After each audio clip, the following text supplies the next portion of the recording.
So today, what we'd like to present to you is a plan to unite, build a community outside of the United States. So please, if this interests you in any way, we ask that you listen, share it with your friends and family who fit basically the criteria that we're going to discuss today. And thank you very much for listening. Justin, do you have anything you would like to add? If anyone's interested in finding out more about this, you can find me on Telegram. Just go to t.me/vanuatuinfo, or you can also email us at vanuatuinfo@protonmail.com. Awesome. So first, we're going to go over kind of what's being offered, and now over the next few years, the United States will be going through a lot of designed destruction. As to this particular destruction, we'll touch on that later. But what we want to present to you is an individual or family solution that will help you to basically come out of Mystery Babylon. So first, you have to understand that the USA is Mystery Babylon. It's not Iraq, it's not Rome, or any of those other theories, but we'll get to this topic later on as well. A solution that we have come up with is a migration from the United States to a little known country far off the beaten path called Vanuatu. It's a series of islands northeast of Australia. The population is small and the Christian influence is very high. This migration consists of becoming a citizen or landed immigrant status with the intention of becoming a citizen.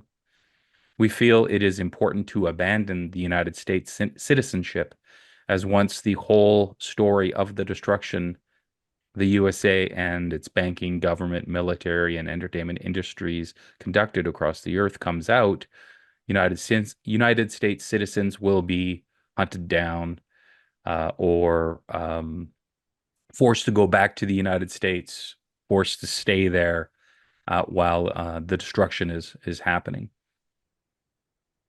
If this is the first time that you're hearing this, then I ask you to go into deep prayer. If you're one of those people who believes the whole world will be under destruction, so it doesn't matter, well, that thought is true. But Mystery Babylon receives a double portion of wrath. So it's far worse than many can fathom at this time. So, Justin, why Vanuatu? Well, uh, for many years, what you're talking about has been sort of in the background of my mind. Uh, I don't know when this is going to unfold, and no one knows the day or the hour. But I think anybody who's good at pattern recognition can see that we're on a trajectory that is not good and irreversible. A lot of people think that we're going to be able to vote our way out of this, but if you look at the situation and you're honest about it, you can see that this has been planned. A lot of the things where people just they get so aggravated at what's going on and they shout at the television screen.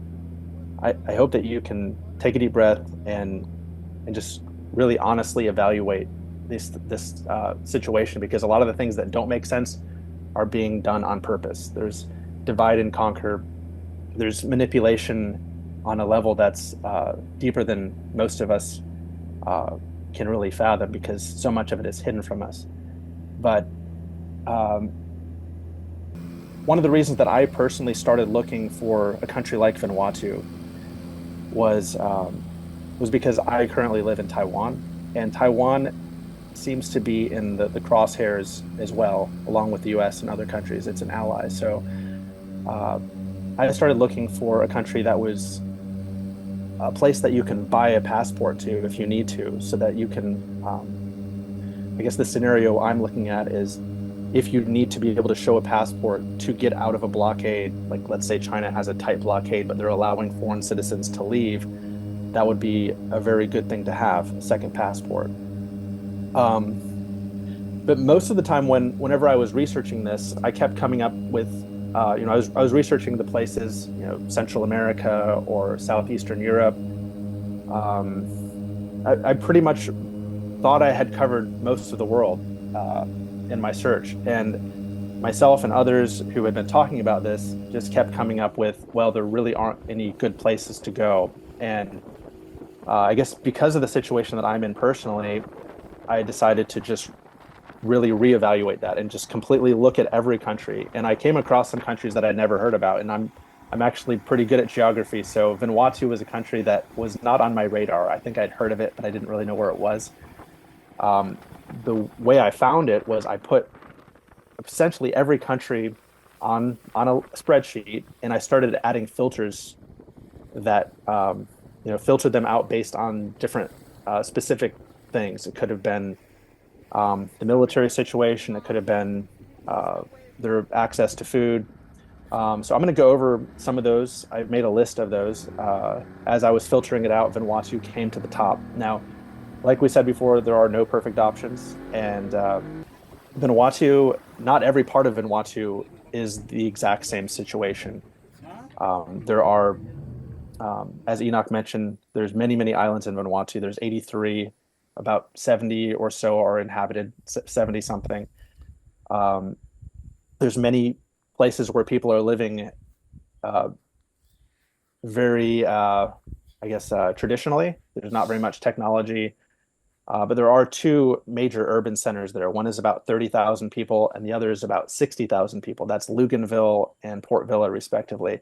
And in those places, you're going to see the encroachment of modern day civilization and a lot of the similar problems that you're seeing in more technologically advanced countries like the US.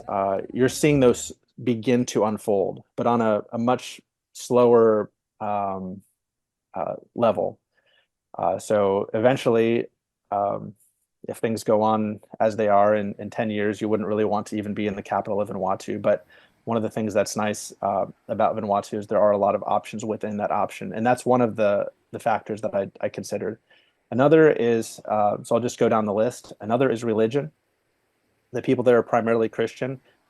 There was a big wave of missions that went throughout the Pacific in the 1800s and 1900s.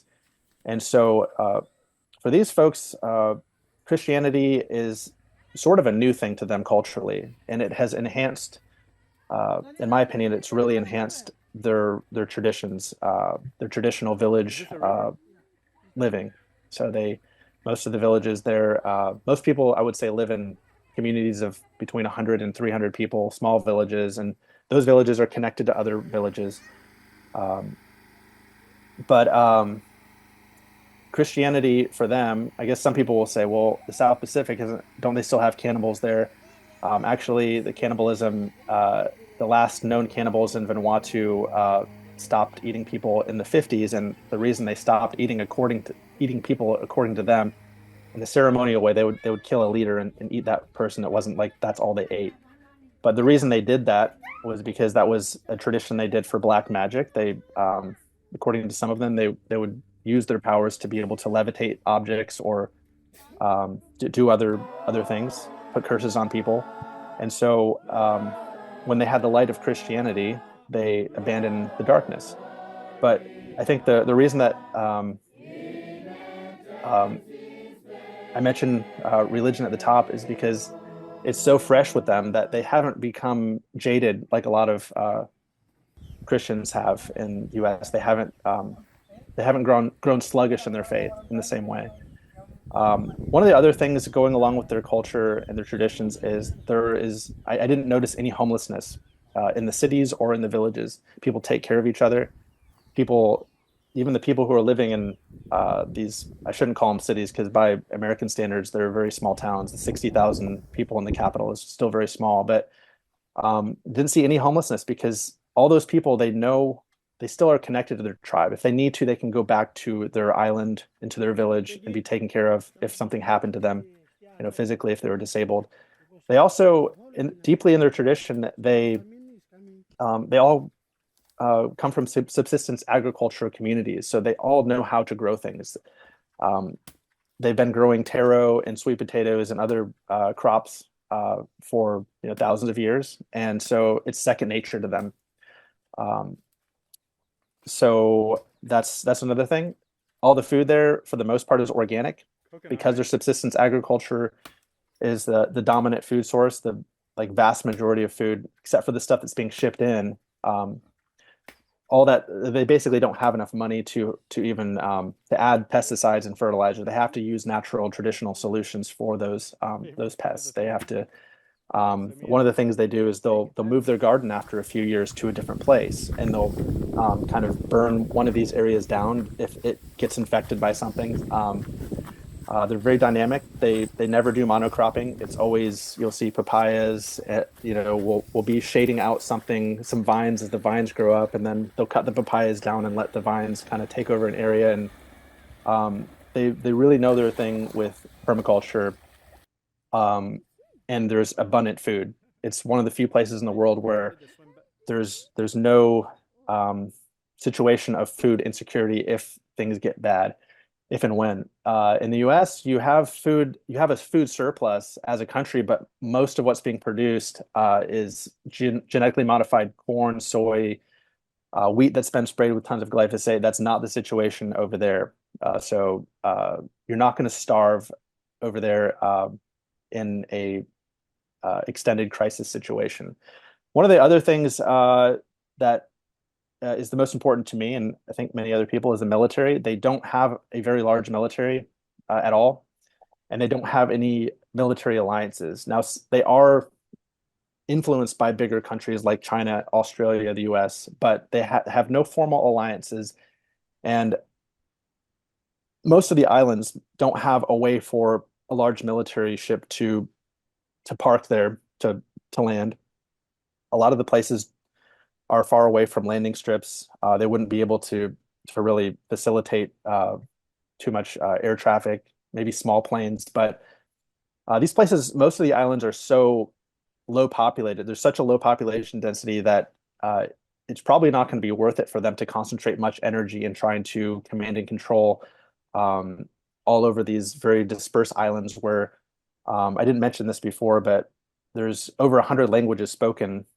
There's 300,000 people there and on 70 something islands. So there's a huge linguistic diversity there. Although, in case you're wondering, a lot of people do speak English there. This was a place that was governed by England and France jointly. It was a joint empire. So people usually speak either English or French. And then they also speak something that's, I guess, what they call a Pidgin English. So it's about 80% English, and it takes a few months to pick it up. But you can communicate. You don't have to learn the tribal languages. Um, and by the way, we haven't really identified the specific location that we're going to be settling in. We're in the process of researching those. There's several decent options that we found. But going back to this list, as I said before, very low population densities. So you're not going to have a food crisis in cities and things like that. Um, they are pretty much welcoming to foreigners. There are some exceptions. There are some tribes that don't want foreigners to have anything to do with them. They want to live in a very traditional, prehistoric way in some cases. Sometimes they've had bad experiences in the past with uh, various colonist groups, and so they have decided to be more protected. But you'll find the majority of the people there are very welcoming. It's very easy to make friends there. Uh, it's very easy to do that because they're not big into things like sarcasm and cynicism. They're just kind of they're more rooted, and there's less sophistication that's clouding their thoughts in terms of what we would experience in the West with all this like pretension and that we when we meet a stranger, you can kind of just get into a conversation very quickly with people. It was voted the happiest place on earth a few times in the past few decades, which is pretty incredible considering most people haven't ever heard of it. We have a pristine environment there for the most part. It's very, very far away from China, so it's very, very far away from Fukushima. Everything is connected, but in general, you're going to have some of the cleanest seafood there that you could find in the world. Um, they during the COVID situation, they had I think a 2 week period where they didn't let people fly into the country, but they didn't have very strict enforcement measures. They tried to do in the two major towns, they tried to do kind of a lockdown for a few days where they didn't want people to go out and travel very much unless it was essential. But they really didn't have a way to enforce that because they don't have a very large police force. So, um, and that was pretty much only in those two major towns. So the majority of the population there didn't have any of that. Uh, I've heard from some that 70% of the population, 70, did not get the vaccine. Um, so that's something that is very interesting, and I think it's unique across the world. I found one other population that I guess closer to the US that didn't have that. Some of the native people in southern Mexico also were very resistant to it. So you had a lot of people in the churches, a lot of the pastors standing up and saying, "Hey, we shouldn't just go into this. We need to be aware of what's happening." So they're very much uh, alert out in the villages. So it's one of these things where you start to notice how civilization really does allow people to be brainwashed. It allows them to be manipulated and put in this kind of false uh, a lot of false mindsets. Anyway, so you might be wondering about crime. There is a lot of crime in some of the surrounding countries, such as Fiji. There's a lot of theft, um, but there's very little theft in Vanuatu. There's very little murder. It would be comparable. It'd be much less than the U.S. The crime rate is more comparable to like East Asia, like Taiwan, Japan, a little bit more than that. Of course, this is a country that I guess by modern standards is impoverished, but I think we need to rewire how we view poverty because something that, in my opinion, the Vanuatu people are far richer, but they don't value money the same way. They prioritize family.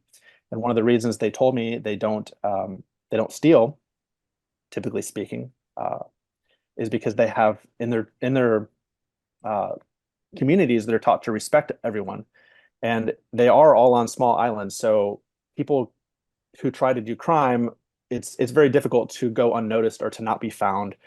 And when you do get found out, then you're going to have your aunt and your uncle and your father and your cousin saying, "Hey, why did you just steal from this person over here?" So it's one huge advantage having the connected village atmosphere in terms of crime. Uh, Cost of living, you could live there extremely cheaply. You could actually live there freely if you wanted to. You could probably find a village that would adopt you uh, if you wanted to live in a grass hut and have no like uh, technology whatsoever. That would be something you could probably work out. Um, that is not what we're aiming for.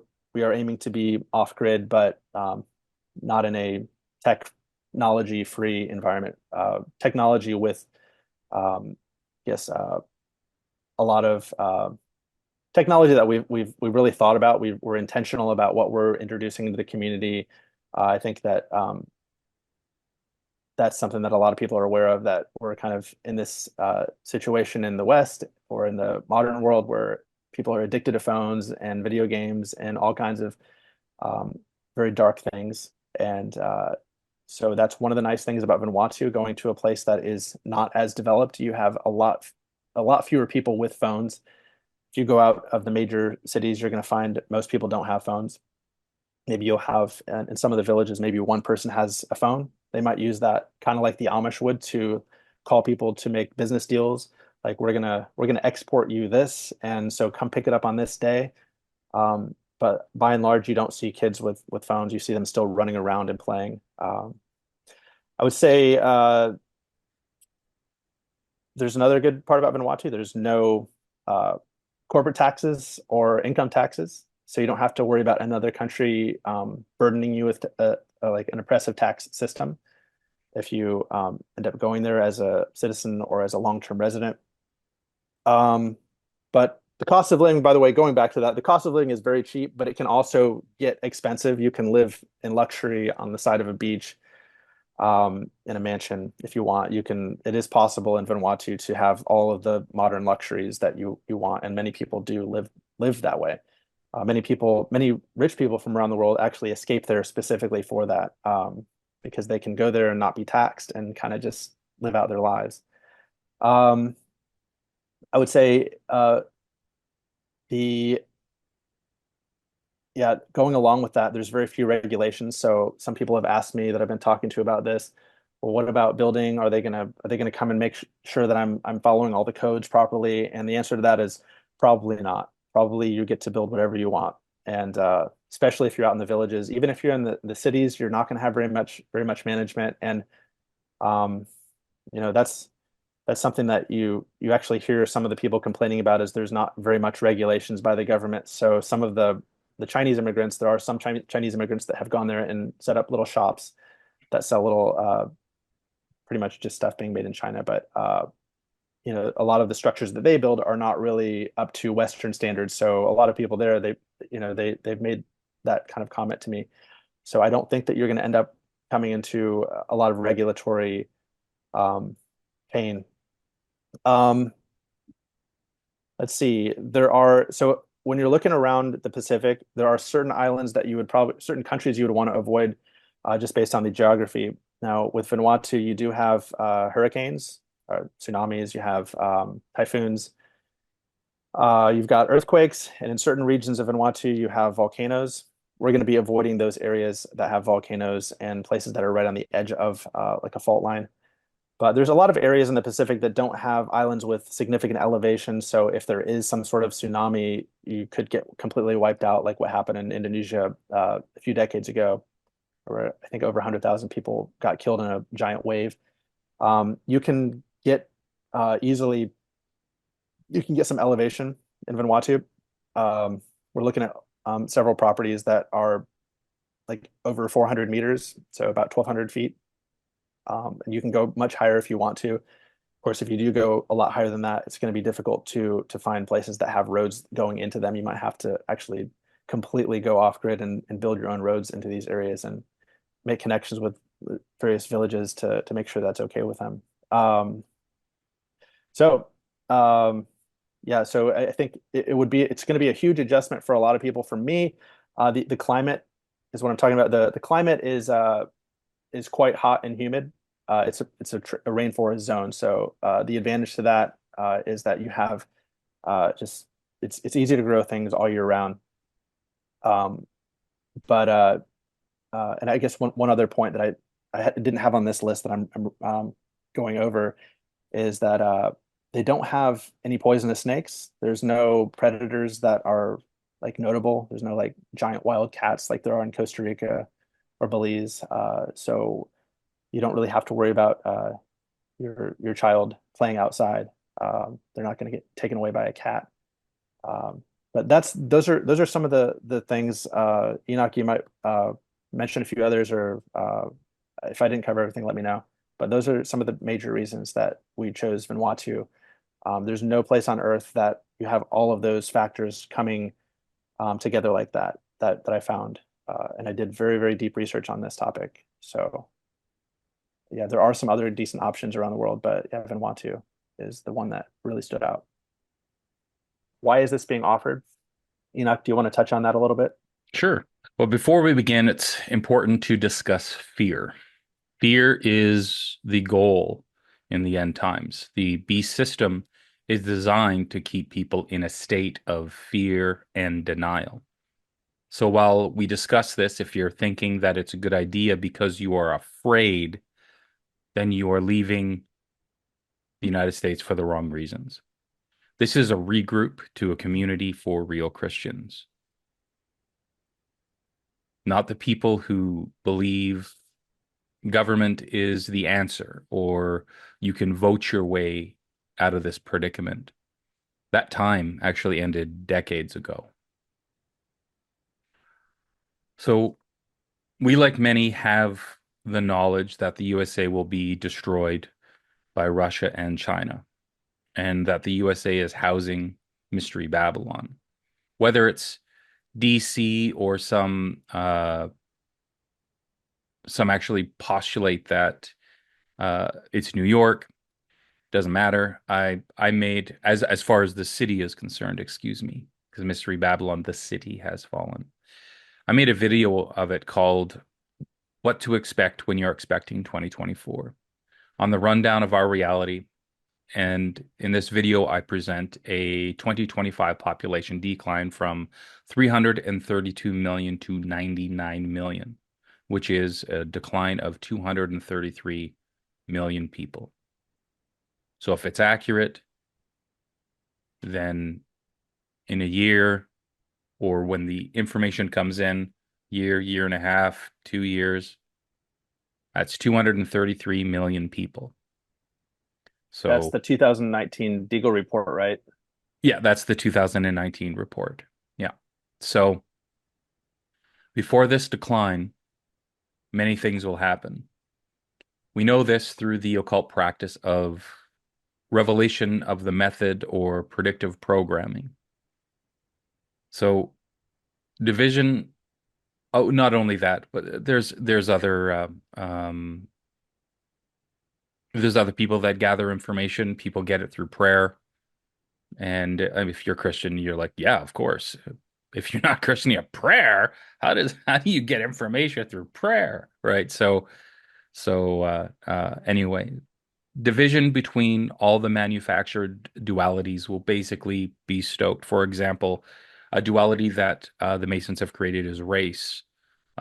Politics is a big one right now. Sex, uh, man versus woman, and the LGBTQ. So these are all divisional infrastructures that wedge people. So you pick a side, and then people we all basically understand what's going on here. I mean, you're forced to pick a side, and then people fight over the side that they picked. So a massive catalyst will be the up and coming death of Donald Trump. So we're less than 2 weeks from the election. Now, I personally believe Donald Trump is going to die before. Some people think after. I don't think there's going to be an election, but I could be wrong. I'm not omnipotent. I'm not a prophet or anything like that. So, if 80% of the voting population want Donald Trump in and he is removed as an option, then chaos will occur and be encouraged by paid actors who will portray both sides of the duality, in which in turn will lure the population to again, yet again, pick a side and fight. And it would be the people versus the government this time. These riots will require a government response through emergency responders and the National Guard, for example. Keep in mind that many responders will not be Americans. There's been a massive invasion of external individuals, and their goal is to come in and seed chaos. So much of that migration to the USA has been a covert move to further destabilize the United States. It's all being done from within before the external destruction comes.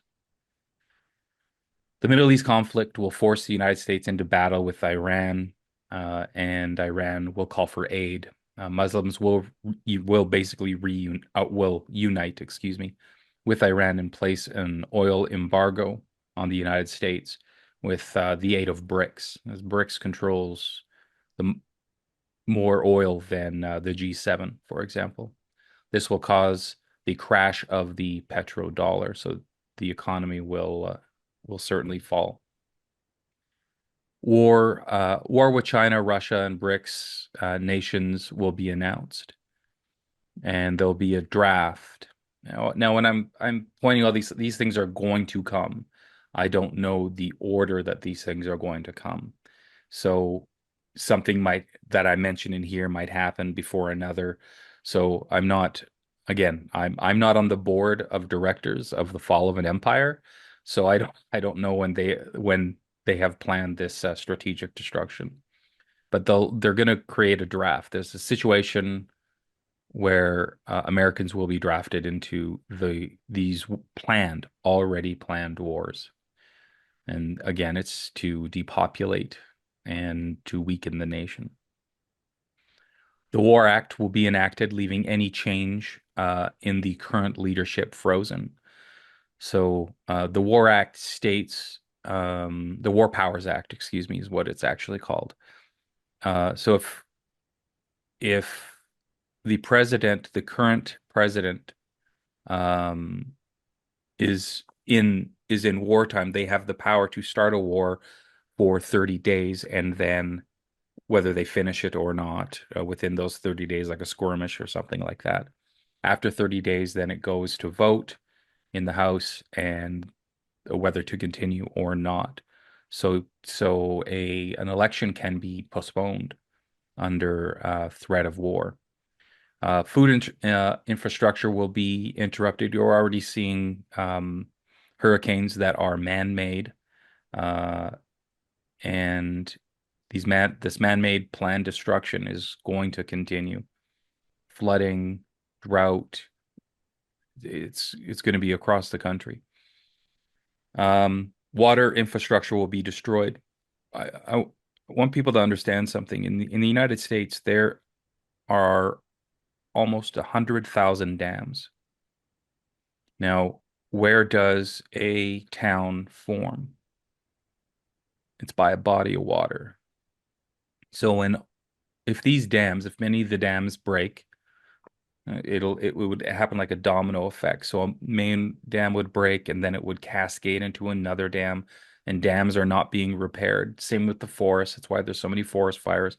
They're not being taken care of. For the last 20 years, all the deadfall and there's no forestry cleanup. So the forest will burn. Same thing with the dams. The dams are not being ma well maintained because they're meant to collapse. So it would be like a domino. The more water rushing, and then that dam will fall, more water rushing. We're going to see basically the Great Lakes become one lake, as an example, from this. And if you want to look at a news story to what I'm talking about, I mean, we know over the hurricane caused dam dis dam damage, but I think that's Hurricane Helen I'm talking about. But some of the dams didn't quite collapse yet, but they certainly took a massive hit. But if even earlier, like 6 months ago, barges were being cut from sorry, I'm not a boatman. I was where they're parked, I was about to say. But anyway, where they were attached. And but anyway, so barges, and they would smash into dams in the Ohio River. And this happened, I don't know, approximately 6 months ago or so. I posted it in my Telegram group, so you can go in there and just type in dam, and I'm pretty sure it would pop up in the search pretty easily for you. Plagues will begin, including Marburg. And Marburg is a flesh-eating disease, and they're going to tell you again, it's a virus. It's not a virus. A um, It is a bacterium or a parasite of some sort. It's a flesh-eating disease. So one of the main places it will come through, because it was very successful the last time in 2020, 2021, one of the places it will come through is the water supply. Mass starvation will occur because the flooding, roads will be washed out. There will be food. There'll just be no way to get the food to where it needs to go. Um, we remember last year where a bridge was taken out in, um, I want to, what city was that in the United States? I want to say Washington, Baltimore. So Baltimore, a city was, or pardon me, Main Bridge was washed out, and that also meant the port that receives packages um, was washed out too. So everything had to be rerouted to um, another location to empty out the ships. This one is absolutely crazy. That's planned. LGBTQ will be given special powers, like the Nazi SS. And I believe the US will invite LGBTQ people from around the world as refugees. Come here, you are loved. We love you. Come here, uh, which will further inflate God's wrath and localize LGBTQ into one basic location for the collapse to come. And the USA will be, and then basically what'll happen is once all this has organized, the United States will then be destroyed by the external a kinetic war between China and Russia. So that's just that's just like a brief breakdown of the coming destruction. And when people come to realize this, I mean, the catalyst is the death of Donald Trump, the man that has been brought that has created the illusion of hope. And then people will have no, they'll lose that hope. I mean, the other side, the people who are following Kamala Harris, they're going to be happy. Those 20 people, but anyway, the false hope is going to be destroyed, and I think that's going to be a big catalyst for people wanting to leave and saying, okay, yeah, it's over, it's time to go. Um, but again, not in fear. It's to regroup, create a community, a Christian community, a community of prayer, and and one that will prepare for what's to come in these end times. So Justin, when if people want to go, right, it's not like you can just up and leave. So what does it take to if they want to go to Vanuatu? Could you fill us in there? Well, well, first, I kind of want to talk a little bit more about the why details that you were Sure, yeah, going go for it, into. please. Pardon me. So I think there, depending on when you're watching this out there, um, in interweb world, um, this might have happened in 6 months from now, and let's say Donald Trump didn't get assassinated. Maybe you're watching this, you know, and thinking, well, that didn't happen, so all these other things aren't going to happen, and maybe maybe like some of these predictions don't happen. And to be honest, like I don't know about all the things that you said. What I can see is there are, like I said before, the US is on this trajectory, and I think it's important for Christians to take an honest look at some of the prophecies in Revelation and Daniel, and look at how the world is. You can see this one world government starting to coalesce, um, and honestly, even if uh, a lot of the stuff, even if this drastic destruction didn't happen for another 5, 10, 15, 20 years, for me, uh, seeing where things are headed, culturally speaking, economically speaking, uh, I don't know if I want to sacrifice, my family's future, uh, when we're in, being basically led around and influenced by this culture that's becoming more and more corrupt. And when I say economically, um, I just mean in the U.S. When the economy collapses, people aren't growing their own food. I would be fine in Vanuatu without money. In the U.S., you're extremely vulnerable to economic collapse. So so regardless of how many of these things happen and in what order, I mean, I personally think that we are headed for destruction.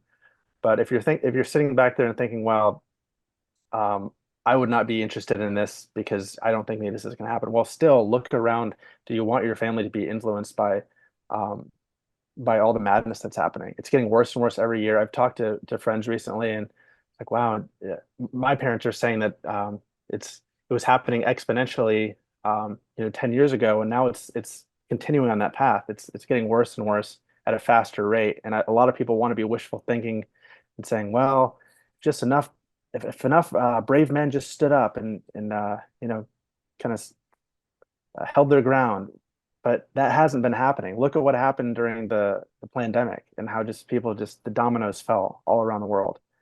So this is a way for us uh, to set up something that is going to be a better option, not the best option necessarily. We don't know how things are going to unfold in the future, but at least it's a place where you don't have to worry about your children being influenced so heavily by some of this very dark cultural influences, or being so exposed physically. The U.S. has been involved in so many wars that have not been justified. It's been creating enemies all around the world, and it's shocking to me how many Americans out there don't they don't see how the U.S. is eroding economically and militarily, and they just sort of think that the U.S. is this powerhouse that it once was, and that it's always going to be able to fend its enemies off.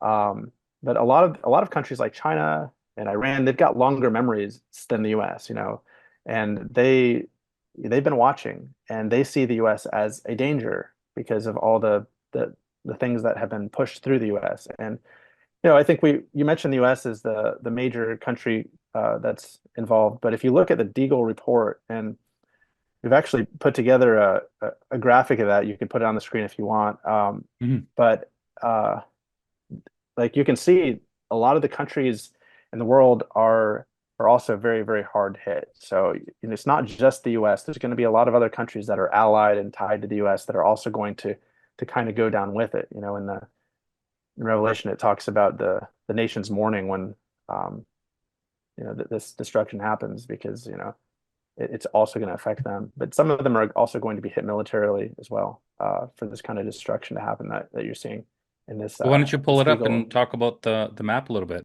Okay, so this is the Deagle.com data from 2019, where they made a 2025 prediction.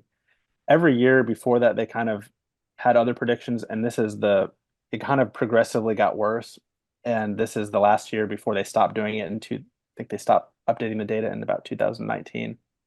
So you can take this with a grain of salt if you want, but to me, it seems somewhat accurate. Deagle.com is run by people that have links to military intelligence. And if you look at this map and you consider the countries that have been causing the most chaos in the world, a lot of these are on there just staring at you in the face. So the countries in black, according to Deagle, the ones with the black with the dots have somewhere between a 50 and 75% population loss by 2025.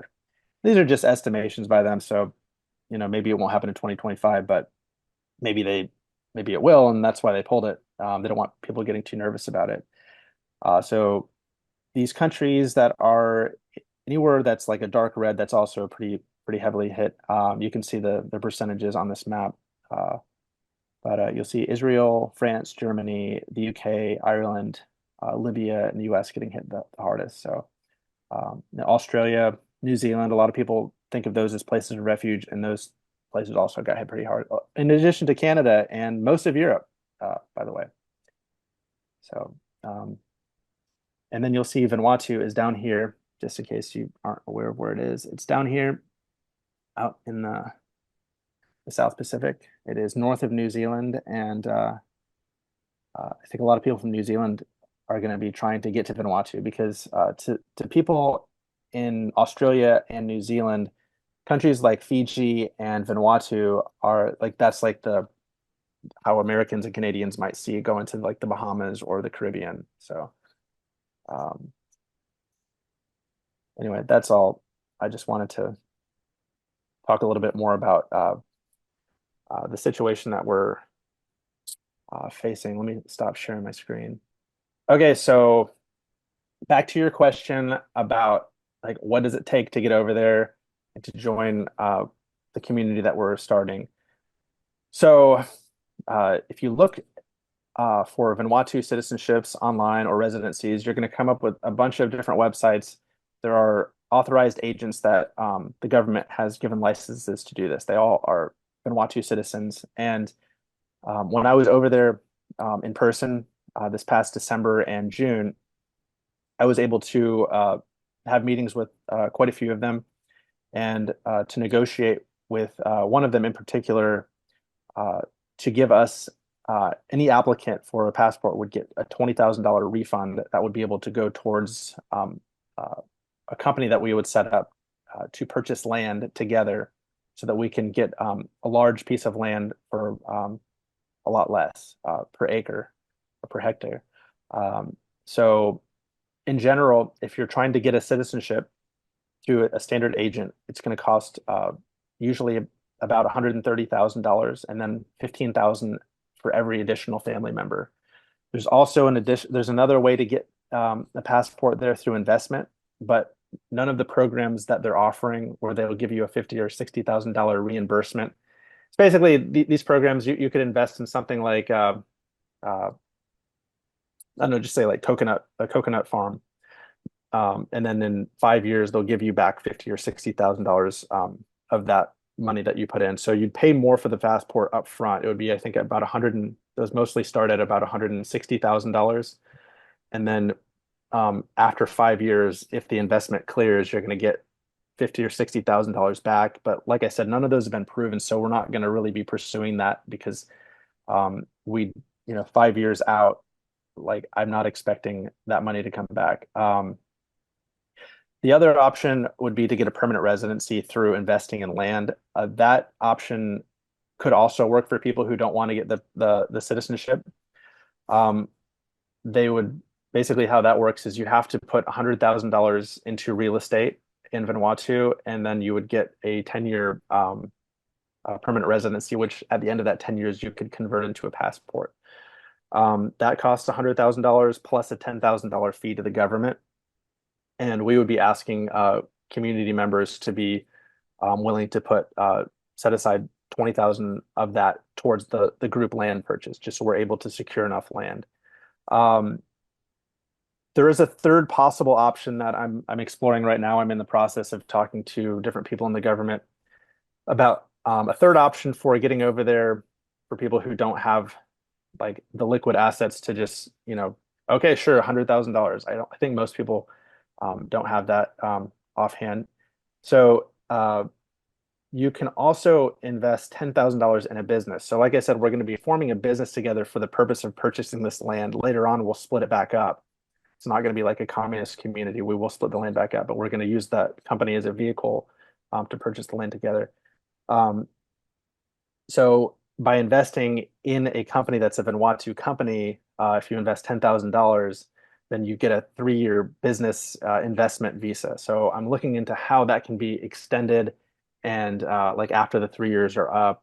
So we're just wanting to make sure that's a really viable option, but there might be another way to do it. If you're unable to put that much money towards the community, we would still ask that if you want to be part of the land purchase, that you would put the $20,000 forward, but a lot cheaper than the other options. Um, a few of the things that we're looking into is actually establishing multiple communities. It depends on how many people are interested, but some people are expressing that they have to be closer to like the grid, and there are some on-grid situations where there's modern day, uh, you know, electricity that is reliable in the capital city and in the second largest city, Luganville. Um, so there's might be a need for some people who might have to still work remotely and have that reliable internet connection, or just maybe it's a medical need that they need to be within range of a clinic. Um, we might have a community that is more on the outside of one of these major settlements, Luganville or Port Villa, and then we are probably going to try to have one that is a fully off-grid community that's in a more remote location. So looking into both those options, it really depends on who is interested, but we would like to have both of those available. Um, so yeah, I just don't think there's like a one size fits all. If you like a lot of people that are really thinking about escaping, like aren't fully able to do the off-grid thing. We are finding quite a few very talented individuals in terms of like engineering and people who are skilled in a lot of the things that you would need to have a self-sustaining community.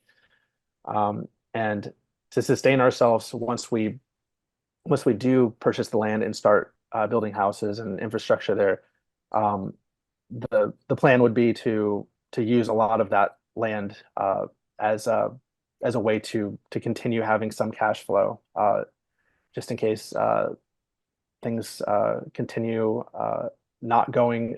If they continue going down on a very slow, gradual tilt, that would allow us to continue to maintain ourselves. So that's another question that people ask is, well, once you get over there, how are we going to actually make money? So there are many different cash crops we can grow and trade back to other countries. Um, I won't go into all those specifics, but yeah.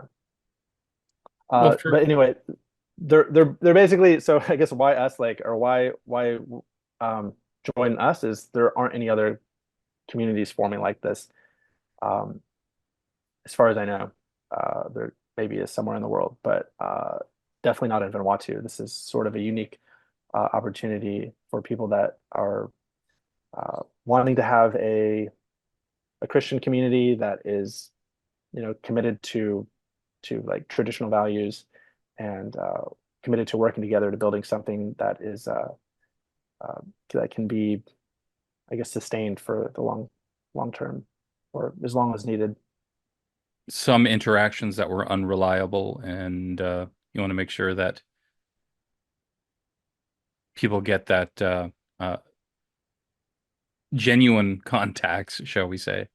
We got a lot of contacts on the ground. We know all the people that would be able to help us in terms of a variety of locations in both closer to the towns and then out of some of the remote islands. We know where we can start talking to people to make those land purchases, to build houses in those areas. Um, but yeah, so and there are some people out in the passport sales industry. I'm not going to mention names on this broadcast, but there are some people that are known to be a little bit shady, opportunist types, business tycoons that have offices in like Saudi Arabia and Singapore and like all over the place. And you don't really, I don't really feel comfortable working with some of the people based on researching like just their family history and their background. So I'll just say that if you decide to just go to Vanuatu, be careful who you buy a passport from. All right, so I guess we should just let people know again where they can find us, so we can talk with you directly on Telegram at the http colon // t.me /Vanuatu info, and email address vanuatuinfo at proton.mail, and you'll be chatting with me on that. And mostly I'll just send you a link to Justin. So Well, yeah, right now, push it and all off then on me. Yeah, sure. we'll have a group set up too. We're going to be setting up a group, and once we have enough people who are absolutely going to be doing this.